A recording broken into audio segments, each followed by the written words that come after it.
Kailan pa nag-aircon sa classroom namin? Ang lamig. Class, bring out your iPad and Apple Pencil. Mag-lecture tayo, okay? Kopyahin niyo yung nasa projector. Ano daw? iPad na gamit ngayon? Grabe, ang yayaman naman ng mga tao dito. Ma'am, pwede mo ba ako magsulat sa notebook? Ha? Wala kang iPad? Class, di ba nasa school requirement natin na dapat may iPad kayo, okay? So, babalik ka na sa nanay mo. Di na uso yung notebook dito. Wala naman kami pambili nun eh. Oh, class, i-share nyo naman kung saan kayo pumupunta tuwing weekends. Ma'am, nasa Japan po kami tuwing weekends kasi malamig dun tapos may snow pa. Ma'am, sa Paris po kami. Nandun po kasi yung Eiffel Tower tapos sila mami po kasi mahilig mag-shopping dun eh. Lu, ang bongga naman ng mga to. Oh, ikaw Scarlett. Sa kwarto ko lang po ma'am. Kailangan po ba umalis? Hindi naman. Siguro mas gusto ni Scarlett yung nagpapahinga siya sa magandang kwarto niya. Class, magkukulak ako ng class funds ha? 1,000 each student lang. Ha? 1,000 yung class funds dito? Ma'am, card po yung mode of payment ko. Sure, patap na lang. Ayan. Ma'am, ako din po card. Ayan, okay na. Wala na akong pera. Ma'am, pwede ba ako bumalik sa dati kong school? Ang yayaman kasi ng mga tao dito eh. Ay, ganun ba? O sige, i-drop na lang kita ha? O ito po ma'am, card na lang. National ID. Annyeonghaseyo! Guys, sobrang lamig! Nasa Korea na ako! At syempre, ano pa bang gagawin natin? Titikim tayo ng convenience store snacks! Guys, hulaan nyo kung nasan ako, walang ganito sa Pilipinas. First time ko makakatikim ng mga pagkain sa convenience store dito sa Korea. Grabe, sobrang dami din pagpipilian dito. Guys, ito daw yung kinakain ni Jungkook sa live niya, so tikman natin kung masarap. Guys, simula bata daw si Jungkook, ito yung favorite niyang iniinom, so tikman din natin. Hala, si Jungkook! Akala ko na hospital ka. Resurrection, ang muling pagkabuhay. Annyeonghaseyo! Hala ka, may Korean guys, oh. May mga hotdog din, no? Tikman natin yung mga hotdog nila kung masarap. Guys, may nakita ako, matcha siya na pandesal, tas may ulam siya sa loob. Tikman natin kung ano lasa.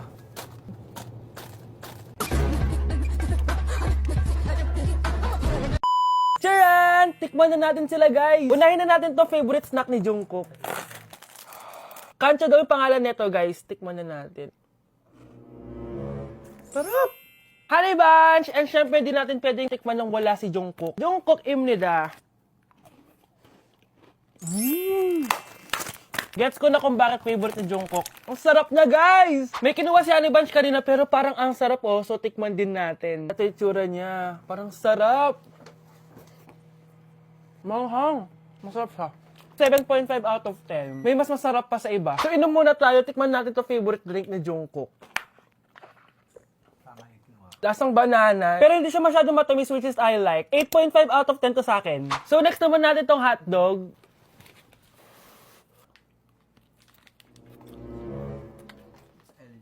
Ano yung lasa? Hindi ko siya gusto, guys. Weird na lasa niya. 3 out of 10 lang to sa akin. Hindi ko siya masyadong gusto.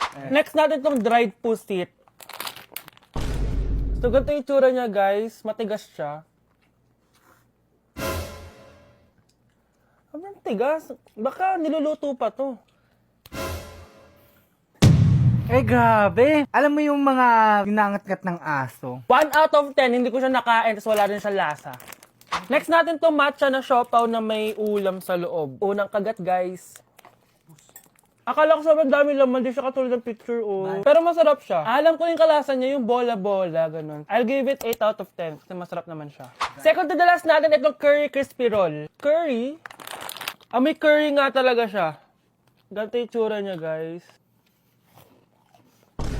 Uy, ang sarap! Magugustuhan mo siya. Oo nga. Guys, masarap siya. 9.5 out of 10 ka sa akin. Okay guys, last natin. Magkukurya ba tayo na hindi nakakatikim ng bulldog? Guys, natatakot ako kasi maanghang talaga to. Hindi siya maanghang, guys.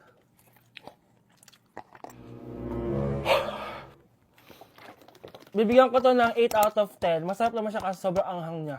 So yun lang naman guys. Kung gusto nyo ng part 2, mag-comment lang kayo dyan at gagawin natin yan. So, bye-bye! OMG, grabe yung baha, oh. For sure, marami naman nakurakot si Dad. Paldo. Oh, Jessica, ba't ang aga mo? Di ba traffic kasi baha? Ay, opo ma'am. Baha nga po eh. Kaya pinag-helicopter na ako ni daddy para safe ako. Kawawa nga po yung mga tao eh. Wow, sana all. Ah, yes daddy? Opo, nandito na po ako sa school. Yung baon ko 1 million ha. Send mo na. Ha? 1 million yung baon niya? No! Binasa mo yung Chanel bag ko! Sorry, Jessica. Alam mo ba kung magkano to, ha? 600,000 to! Mas mahal pa to sa bahay nyo! Napakamahal naman yan. Whatever. Papabili na lang ulit ako. Salamat ka, mabait ako. Nahiya naman tong 300 peso na bag ko. Be, tara sa kantin. Nag-crave ako ng siomay tsaka ng kwek-kwek. Tara. Pwede bang sa Wolfgang na lang tayo mag-lunch? Hindi kasi ako sanay sa mumurahing pagkain. Be, anong kala mo sa akin? Anak ng CEO? Ano ba yan? Hindi ba kayo binibigyan ng allowance ng daddy nyo? Ako na nga lang. Hindi ka naman ganyan dati. Okay, class. Si Cheska na ang bago nating treasurer. Ma'am, wag si Cheska. Kukurakutin niya lang yung class funds natin. Parang tatay niya. Flood control, ayaw. Gastos, gusto. Kaya mayaman si Cheska kasi korap ang pamilya niya. Ang laki ng tax na binabayaran ko. Sa Disney Princess pala natin napupunta lahat. Habang kami, binabaha na dito. Ikaw pa helicopter lang. Wow, napaka-lavish mo naman. Tsaka, pairam muna ako nito Chanel bag mo ah. May ambag din ako dito, no? Hindi kami titigil hanggat walang nakukulong. Deserve niyong magdusa. Ayun na! Bilisan mo! Hala, dugo ba yung pinampunas niya sa mukha niya? Anak, tignan mo to, oh. Ano yun, Nay? Anak, ano yung nasa mukha mo? Dugo ba yan? Ginagaya mo ba yung pinupload ko?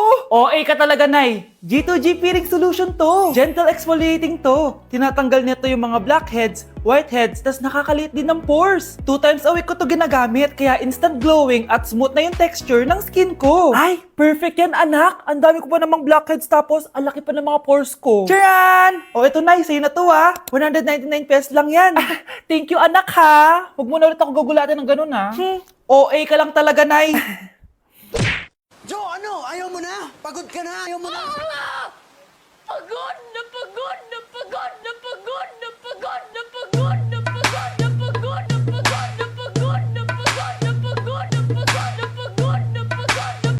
Ay, Nay! Good news! Nanalo ako sa loto! Totoo ba, anak? Tumama lahat ng numero sa panaginip ko, Nay. Ay, alam mo, anak, swerte ka talaga eh. Nay, may good news din ako. Gagraduate na ako next month! Talaga ba, anak? Akala ko talaga bagsak pa rin ako eh. Buti naman at di ka na ulit ng high school. Congrats! Good luck sa college! Mga anak, may good news din ako. Sabi ng doktor, magaling na daw ako sa sakit ko. So, ibig sabihin, hindi mo na kami makakalimutan, Nay? Oo, anak. Parang sunod-sunod yung swerte natin, Nay, no? Siyempre, dahil din yan kay Lord. O sige na, anong oras na? Matulog na tayo, ha? Good night, Nay. Grabe, ang kalat naman. O anak, ba't kising ka pa? Nay, sobrang kalat kasi dito sa bahay. Naglinis lang ako. Anak, tigil mo yan! Masama yan! Ha? Bakit? Masama na ba maglinis, Nay? Hindi mo ba alam yung pamahiin na bawal magwalis sa gabi? Kasi pag nagwalis ka, parang tinataboy mo daw yung swerte palabas ng bahay. Ako, Nay, 2025 na, naniniwala ka pa rin sa pamahiin? Tumatanda ka na talaga. Ay, hindi ko alam, anak. Takot lang ako na malasin ulit tayo. Sige na, Nay, itulog mo na yan. Malapit na ako matapos dito. Matulog ka na rin, ha? Nasaan na yun? Hindi pwede mawala yun. Anak, ano nangyayari? Umagang-umaga sumisigaw ka. Nay, nawawala yung lotto ticket natin. Hindi natin makiklaim yung pera. Ha? Sige anak, tutulungan kita maghanap ha? Ay, baka nandito lang yung banda. Anak, ba't ka umiiyak? Ayoko na. Ginawa ko naman lahat eh, pero binagsak pa rin ako ng teacher ko. Ano? Hindi na daw ako kasama sa mga gagraduate, Nay. Lahat ng effort ko nasayang. Anak! Nay, magpahinga ka muna. Ako na muna bahala dito. Ano na naman nangyayari sa pamilya natin? Anak? Scarlett? Kyle? Susan? Kamusta ka na? Dok? Ba't nandito ka? Dinalaw kita para kamustahin ka. Mga musta? Eh di ba sabi niyo magaling na ako, Dok? Yun din nakakala ko. Ha? Teka lang, nakita mo ba yung mga anak ko? Susan, matagal nang patay ang mga anak mo. Ha? Hindi mo ba naaalala? Pareho silang na-depress. Si Scarlett dahil sa nawala niyang lotto ticket. Si Kyle naman dahil hindi nakagraduate. Kaya, ayun. Kailangan mo ulit maggamot, Susan. Dahil lumalala na naman ang demensya mo. Grabe, nakakapagod mag-aral. Tara, Bes, road trip tayo. Hindi, arcade na lang. Hindi, Bes, road trip na lang. Arcade! Hep! Away ng away eh. May may share ako na bago na sure ako kung saan tayo magkakasundo. Saan naman? Kumain na lang tayo, bes. Share ko lang kasi sobrang good deal ng Jollibee Meal Savers. Pang everyday go-to meal natin. Bakit? Ano meron? Mag-Jollibee Meal Savers tayo. Kasi nandito lahat ng faves natin. Lahat may drinks at kasamang rice or fries. 1-piece burger steak with double rice. 1-piece chicken joy with drinks. At 1 Jolly Spaghetti with fries and drinks. Kaya kahit araw-araw tayo kumain, bes, busog sulit sarap. Our go-to meal. Ayan, yan yung gusto ko. Kinikrave ko yung burger steak with double rice. Makakatipid na, mabubusog pa tayo. Diba? Kapag cravings mo yung go-to mo, tapos wak sa araw-araw, sulit talaga. Kaya tara na, bes. Gutom na ako. Excited ka masyado. Libre mo ako next week, ha? Sige, bes, go. Basta, Jollibee Meal Savers, ha? Go!